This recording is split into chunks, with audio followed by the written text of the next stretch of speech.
And now we're going into color correction.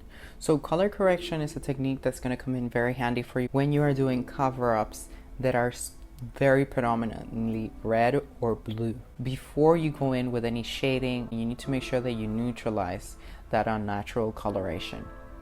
I would only do that if it's small enough to recreate the shape, meaning that I can do a shape all entirely over top of that brow, preferably microblading, but it definitely can be done on shading too.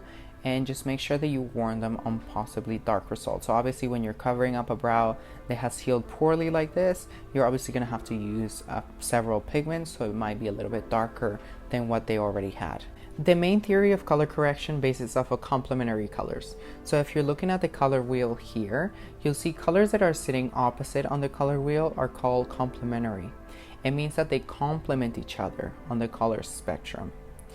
In complementary colors, neutralize each other. I'm sure you have seen makeup artists sometimes use concealers that are green or yellow or orange. They are just using complementary colors to color correct. So they're canceling out undesired tonalities before they do their full face of makeup, which is the same thing that we're doing with eyebrows here. What we need to find is what color is that eyebrow that we're dealing with. So for example, if you have a client that's coming in with very red eyebrows, what is the color sitting opposite of that on the color wheel? What color is complementary of that red? In this case, if you can see from the color wheel there, a complementary color to red would be green. So if you needed to color correct and neutralize a very red eyebrow, then you will want to use a green pigment. This can all be done in the same session, so you can color correct and do your full eyebrow in the brown that you've chosen within the same session.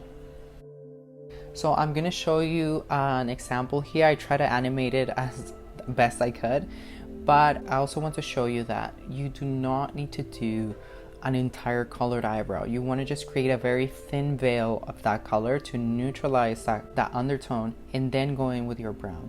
So for example, this very red eyebrow, I'm going to use a green. In the case of PermaBlend, they have a color called olive corrector. So I would use that olive corrector, but I do not need to make the eyebrow green. I just need to create a very thin veil of shading. So I will go in with my shading machine, and I would do maybe about 2 or 3 passes very lightly, just to make sure I create a very thin veil of color. And on top of that, you can do your shading. This is not to say that the eyebrow is going to be completely perfectly fixed every single time.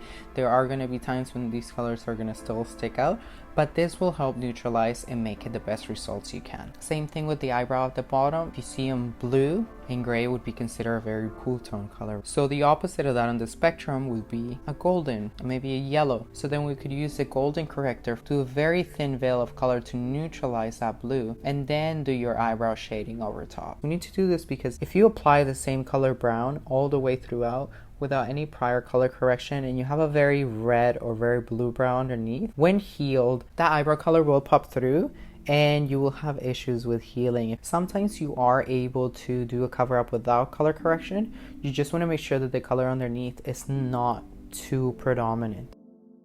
Now here I'm just showing you the color correctors from PermaBlend. So these are the 4 color correctors that they have. Again, I'm not associated with PermaBlend at all. These are just the pigments that I like to use the best, and I just wanted to show you which is which. Don't worry if this doesn't pick up right off the bat. Again, you have time to rewatch these lessons as much as you can, but I just want to run you through to what each color corrector would do.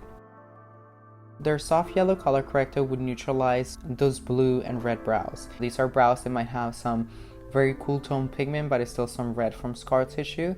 You could neutralize those with a soft yellow corrector. The pumpkin corrector, which is a little bit more orange, will neutralize those blue and gray eyebrows.